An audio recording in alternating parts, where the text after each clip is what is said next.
Seguir?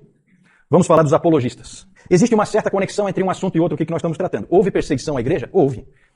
Perseguição física nós falamos. Só que houve também perseguição intelectual. E é isso que nós vamos tratar agora. E aí surge a figura dos apologistas. O que é uma apologia? É uma defesa. Um apologista é um defensor da verdade. Esses apologistas, eles aparecem desde o início. Na verdade, o primeiro ataque intelectual à fé cristã veio com os judeus, foram os primeiros a atacarem o cristianismo. E lá no Novo Testamento nós já vemos como é que é a linha de defesa do cristianismo em relação aos judeus. Já no Novo Testamento a gente vê isso. Quem é que lembra? A linha é sempre a seguinte: o cristianismo é uma continuidade do judaísmo. Porque é a vinda do Messias prometido. Então sempre a igreja teve o Antigo Testamento como suas escrituras, porque não é nada mais nada menos do que uma continuidade. E o judaísmo, quando ele não migra para o cristianismo, ele estagnou, ele errou o alvo. Quem é que lembra onde no Novo Testamento que nós já temos defesas nessa linha? Vamos lá, provinha, prova oral. Defesa nessa linha de que o cristianismo nada mais é do que uma continuidade do judaísmo. Em Atos, Pedro em Atos, tem um exemplo melhor em Atos.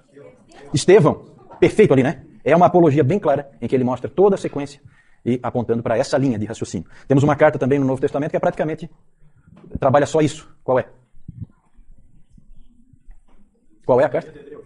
Hebreus, exatamente. Hebreus. É a carta também trabalha exatamente isso, uma continuidade em relação ao judaísmo. É isso que o livro de Hebreus trata. Que segundo Lutero cria, né? Foi escrita por Apolo. Também é um nome duvidoso porque também é o nome de um deus grego. Apolo de Alexandria, né? O grande pregador, né? É isso aí. Não vou dar por causa do deus grego, né? Mas é nome duvidoso. Tito já está nessa turma aí. Só que eu quero trazer alguém realmente mal com o meu lado. Eu já trouxe o Augusto e quero ver se trago mais alguém. Rafael é anjo, né? Não, esse aí escapou. Esse aí escapou.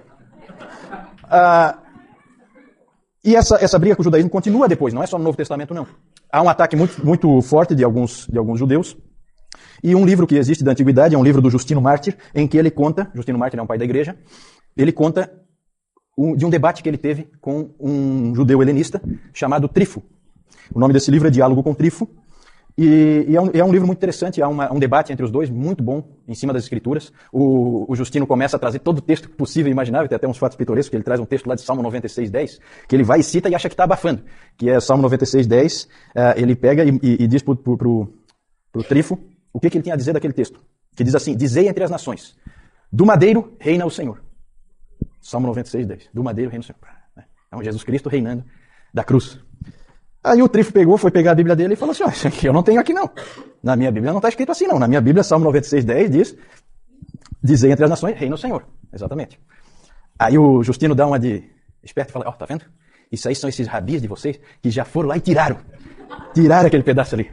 Quando na verdade não era nada disso, era algum escriba cristão que tinha incluído um pedaço ali, né? E o Justino estava com essa cópia, que não estava fiel ao original, e o Trifo tinha o Velho Testamento em hebraico, e o Justino tinha o Velho Testamento, a Septuaginta, a versão em grego. Já com esse copista que achou que estava abafando, né? Botou lá em homenagem ao Senhor do madeiro e tal. E são fatos pitorescos assim. Esse debate durou 2 dias e ninguém conseguiu mudar a posição do outro, mas é impressionante nesse livro, eu nunca vi o livro, mas tem os testemunhos nesse sentido, de que houve um tratamento extremamente cortês entre eles, um tratamento em excelente nível, eles se tratam como amigos no final, uma situação que não perdurou no futuro. Depois a relação cristãos e judeus passou a ser péssima, né? Os rabis lançaram lá o tal do Talmud babilônico, atacando e jogando anátema para todo lado em cima dos cristãos, e os cristãos começaram a usar expressões do tipo assassinos de Cristo para os judeus. João Crisóstomo, um dos pais da igreja, foi um dos que utilizou esse nome e perpetuou esse nome aí. Quem são os judeus? São os assassinos de Cristo. Então a situação se deteriorou. Agora o judaísmo, houve então esse tipo de conflito aí com o judaísmo, mas o principal é com o paganismo. Pode passar ali. E aí nós temos várias obras da antiguidade aí, escritas por cristãos, para defender o cristianismo. Nós temos essa epístola a Diogneto. É um material muito interessante, com uma boa visão da graça, porque uma coisa que é interessante dessa época aí da história da igreja é que ninguém entendeu a graça. Ninguém. Tinha que esperar chegar Agostinho para entender Paulo, porque ninguém tinha entendido Paulo. E essa epístola chega perto. E ela é muito bonita, ela usa a expressão de que os cristãos são a alma do mundo. Ela tem, assim, momentos bem, bem interessantes. Esse Octavius de Minucius Félix é a história de um diálogo entre Octavius e Cecílius. Esse Octavius era cristão e ele, então, começou a discutir com esse Cecílius e ele acaba convertendo o Cecílius. E é interessante que já naquela época, quando você pega esse material, que é lá do 2º século, você já vê os mesmos ataques à fé cristã que existem hoje. É impressionante como é sempre as mesmas coisas que se diz. Não há assim novidade, né? É sempre a mesma coisa. Esses ataques que vinham de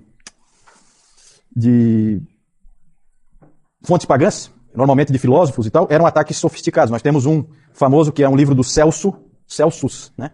Esse Celso, não tem no Celso aí não, né? Eu tô louco para trazer alguém. Esse Celso publicou o livro Verdadeira Razão, em que ele ataca, destrói mesmo o cristianismo. E aí vem Orígenes, que era um gênio, que é aquele que a mãe preservou escondendo a roupa. O Orígenes, ele escreve um livro famoso que se chama Contra Celsum, em que ele rebate todas as acusações do Celso. Então os apologistas sempre esse trabalho de escrita, sempre esse trabalho de ataques, e eles daí se defendem, esses ataques mais sofisticados, mas também havia ataques intelectuais mais grosseiros. E o interessante, que depois o João vai mostrar, é uma pichação que existe hoje em Roma, nas ruínas lá. Existe uma pichação na parede, com uma figura de um burro crucificado, um homem com cabeça de burro, e embaixo escrito, Alexandre adora o seu Deus. Ou Alexandre adorando o seu Deus. Isso é encontrado hoje lá. Na verdade, o que é? É uma gozação de algum vizinho mala lá, do tipo né? Que não gostava do Alexandre, não gostava dos cristãos, e então fez ali, uma referência a Cristo daquela maneira, em que ele procurava desonrar a Cristo. O Justino Mártir escreveu a primeira e segunda apologia contra os pagãos. Esse homem era um homem de grande inteligência, de grande capacidade, e ele é o principal apologista. Vejam que ele defendeu a fé cristã tanto contra os judeus como contra os pagãos. Na verdade, nós temos que agora parar para pensar um pouquinho, porque a relação entre o judaísmo e o cristianismo é evidente, é simples de ver. Mas a relação entre o cristianismo e o paganismo é um pouquinho mais complicada. E aí havia um problema, havia uma dificuldade. Como tratar a cultura em que a igreja está inserida? Como ver a cultura? Como encarar? Devemos pegar o que se sabe, o que se conhece na cultura pagã e trazer para dentro da igreja, ou devemos nos afastar completamente? Isso foi um problema muito sério, uma dificuldade muito grande para a igreja saber como tratar isso. Daqui a pouco nós vamos ver em detalhes como que isso funciona. Na verdade, nós temos duas abordagens, duas formas de tratar a cultura nessa época dos apologistas. Pode passar isso. Cristianismo e cultura, duas abordagens. Uma é a abordagem de Clemente de Alexandria. Clemente, como um homem de Alexandria, evidentemente ele tinha em alta conta todo o conhecimento que já existia, conhecimento pagão, todos os escritos filosóficos, tudo para ele era de grande valor. E ele, então, ele enxergava assim, quando ele era perguntado se os cristãos deveriam repudiar todas essas coisas ou abraçá-las, o Clemente respondia, se alguém precisa de comida, deixe-o ordenhar a ovelha. Se precisa de roupa, deixe-o tosquiá-la. Da mesma forma, deixe-me usufruir da erudição grega. Ele achava que todos os filósofos pertenciam aos cristãos, que aquilo tudo era dos cristãos, e que aquilo tudo era para ser usufruído pela igreja, e não jogado fora. Essa era a postura do Clemente de Alexandria. Não é à toa que venha de Alexandria esse pensamento. E o Justino Mártir tem uma frase famosa dele, em que ele dizia que onde quer que haja verdade, ela vem de Cristo e pertence a nós. A mesma atitude. É verdade? É nossa. Então vamos pegá-la para nós. Essa é uma atitude, a atitude de integrar essas coisas no cristianismo. E a outra atitude, saindo de Alexandria, que é no norte da África, e indo mais para o ocidente, mais para o oeste, nós chegamos em Cartago, também no norte da África, e lá nós encontramos Tertuliano. E Tertuliano tem uma postura oposta. Ele acha que não deve haver nenhum vínculo entre a igreja, entre a fé cristã e a filosofia grega, o pensamento dos pagãos. Quem é que está certo? Pergunta difícil.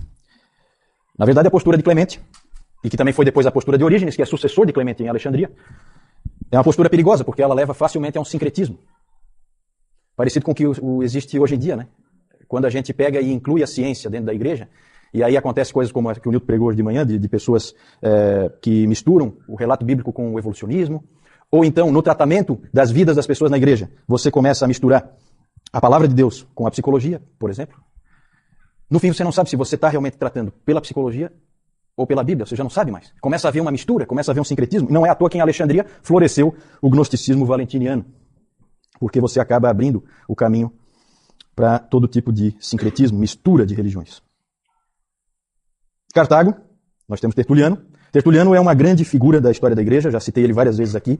E esse Tertuliano, ele foi um homem que ele era um advogado, ele se converteu mais ou menos na meia-idade, em torno de 40 anos.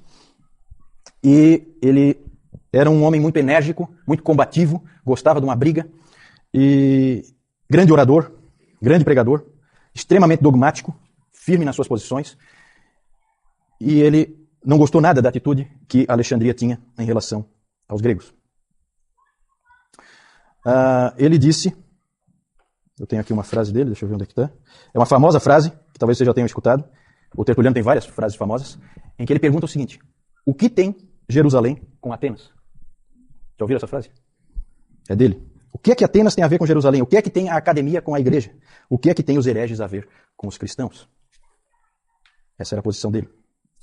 E o Tertuliano, na verdade, ele era um pouco exagerado. E nessa posição dele também tinha problema. Na primeira nós tínhamos esse problema do sincretismo. Começa a misturar tudo, no fim você já não tem mais um cristianismo puro. E no caso do Tertuliano, você tem um isolamento da igreja em relação à cultura. Ele se isola e você começa a ter um cristianismo estranho. E o Tertuliano tem umas frases que não ajudavam nada. O Celso criticava, o Celso que eu falei antes, um crítico dos cristãos, ele criticou no seu Verdadeira Razão, ele disse o seguinte, que os cristãos dizem, não faça perguntas, apenas creia. Isso para o Celso era inadmissível. E o Tertuliano acho que ele ia um pouco nessa linha, porque olha só essa frase dele, que sempre deixou todo mundo estupefato. Ele dizia assim, eu creio porque é absurdo. O Filho de Deus morreu. Isso é crível porque é uma tolice. E ele foi morto e ressuscitou. Isso é certo porque é impossível. Esse tipo de atitude não ajudava nada, porque, na verdade, pessoas como Celso achavam isso uma coisa irracional. E o cristianismo não é irracional. Então esse aí é um outro extremo que o Tertuliano foi, que também não foi muito legal. O Tassiano, que é outro pai da igreja, esse foi pior ainda, ele era mais radical ainda. E o monasticismo medieval, os monges medievais, não foram numa direção muito diferente, não. Eles foram mais ou menos nessa direção aí. Tem aquele livro, O Nome da Rosa, do Humberto Eco, que eu nunca me atrevi a ler, porque dizem que é terrível de ler, né? Porque ele escreve um monte de línguas diferentes, porque cada monge fala numa língua diferente. E tem até um monge lá que fala todas as línguas juntos, né? Ele sabia tantas línguas na história do Humberto Eco. Ele sabia tantas línguas diferentes que no final ele não sabia falar nenhuma. então tem trechos lá em que esse monge fala que ninguém entende nada porque é misturado as várias línguas. Então é uma coisa esquisita. Mas nesse livro, o filme dá para assistir, né? O livro é complicado de ler. Mas ali tem a história gira em torno de um monge que queria dar um jeito de se livrar das obras de Aristóteles. Certo? Então é dentro dessa atitude aqui do Tertuliano. Certo? Ele queria se ver livre das obras do Aristóteles. O livro gira em torno desse tema. Né?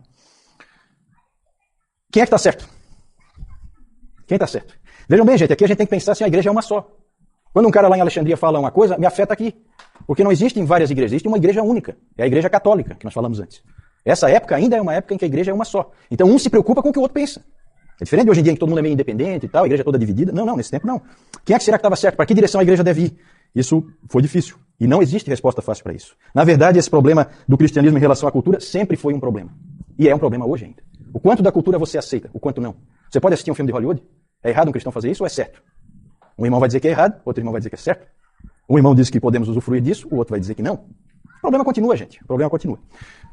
Pode passar? Existe uma classificação interessante do Richard Niebuhr, em que ele classifica assim a relação dos cristãos com a cultura. Isso a gente vê ao longo da história da igreja, vai aparecendo esse tipo de tensão. Existe a situação Cristo contra a cultura. Quem é que tem esse tipo de situação que nós já vimos aqui? Tertuliano. Cristo contra a cultura, bem típico. Cristo da cultura não é o Clemente, nem o Orígenes. Aí aparece uma outra pessoa que nós vamos ver um pouquinho mais para frente, que é o Eusébio. O Eusébio de Cesareia. O pai da história da igreja. Esse aí entra ali, Cristo da cultura.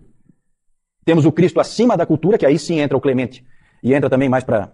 entra o Orígenes, e entra mais tarde, Tomás de Aquino, em que a cultura, nós temos que extrair da cultura o que é bom para nós, Cristo fica sempre acima, mas a gente usufrui da cultura que está num nível um pouco mais baixo. Aí tem a quarta visão, Cristo e cultura em paradoxo, que é a visão do Lutero, em que Lutero dizia, há uma tensão contínua, não dá para resolver, aceite. Aceite. Vai ser sempre assim, não dá para resolver. E a última visão, Cristo, o transformador da cultura, que é a visão tipicamente de Calvino, e também podemos encaixar ali Agostinho. Nós vamos depois tratar dessas pessoas, a gente vai ver esse tipo de situação, mas sempre foi um problema, continua sendo. O livro do Niebuhr também não resolve o problema, ele só coloca o problema, não dá a solução. Acho que ninguém vai dar nunca a solução. Isso é sempre um problema na igreja, eu acho que sempre vai ser. Pode passar? João. Essa aqui é aquela pichação que foi colocada lá no muro ali daquele vizinho mala. Aqui, representando a cruz, aqui uma figura com a cabeça de um burro. E aqui, Alexandre adorando ali o burro. Então, quer dizer, se tem um adorando um burro, seria mais ou menos assim, um burro adorando outro burro. Né? E aqui nós temos o Justino Mártir, figura dele. Próximo. Aqui nós temos o famoso farol de Alexandria, o porto de Alexandria também. Aqui o farol, onde já foi falado ali, inclusive da biblioteca lá de Alexandria. E aqui nós temos o Clemente de Alexandria, que também o Juliano falou ainda há pouco sobre ele. Alguma pergunta aí em relação aos apologistas?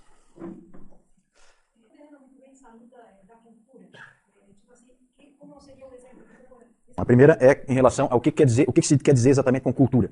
Cultura aí, no caso, é o que nós costumamos chamar de mundo, né?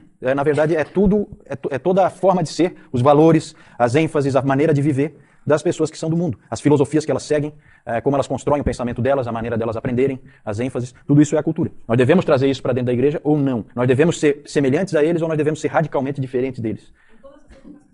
Sempre foi, né?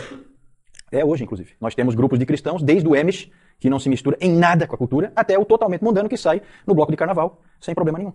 Certo? Então existem essas gradações aí. Numa igreja católica, isso seria um problema seríssimo. Uma igreja única. Hoje as igrejas são divididas, então um não se preocupa muito com o que o outro faz. Mas naquela época, afetava. Quem é que está certo? Para onde a igreja deve ir? Quem é que nós devemos ouvir? Devemos ouvir Tertuliano ou devemos ouvir Clemente? Né? É o problema.